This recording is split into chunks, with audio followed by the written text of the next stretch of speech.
Hello everyone, I'm Jerred with Rockbrook Camera, and I went out to a nature reserve, a local nature reserve called Heron the other day to take pictures of birds.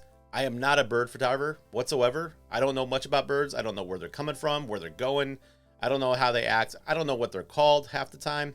But it's fun to go out and stretch your skills by doing new things, which was what I was doing with the Canon R5. And I wanted to show you a couple examples of how the Canon R5 and the amazing things it could do actually help to save the day and get me a couple images that I actually enjoy. The Canon R5 has two main advantages that really help me out today. The first is the ability to track animals and birds and cars with the AI Servo technology from Canon, and it did an incredible job. So I'm at Heron Haven and I'm looking for birds, and suddenly out of the bushes from across the water, this heron pops out and starts flying.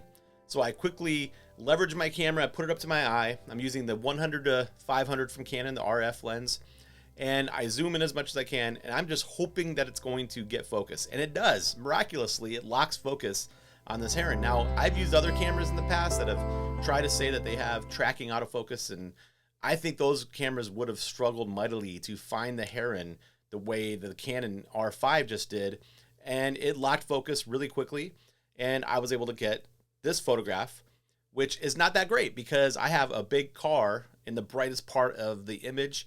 I have you can see part of the street and the railings. It's just not that great, which brings me to the other advantage of the Canon R5. 45 megapixels is a lot to work with, and it allows us post-editing options that really aren't there on many other cameras. So when I look at this image, I know that I have a decent image here if I could crop in and still keep my resolution fairly high. So we're gonna do that real quickly. I'll go to the crop tool and I'm gonna basically compose this shot after the fact, and I'll do something kind of like that. And we're cropping in fairly close.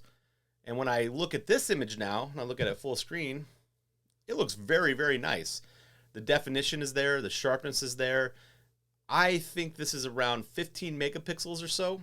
When I exported this image earlier and checked, it was right around there, which is more than enough to print fairly large prints, even at 16 by 20 or so. And it gives me the ability to be proud of this image when otherwise it might have been lost because the uncropped version is just not very good. You can see my sequence of photos as the heron was still flying, and it's locking focus. It's staying on that bird, which is amazing. And when you go to something like this, we have another ability to edit a little bit, to crop in. And this time we're not going to crop as much. We'll crop in fairly close because we're going to tell a little bit of a story. And I'm going to make the background a little straighter. And we're going to do an image like that. Now this one is closer to 25 or 27 megapixels.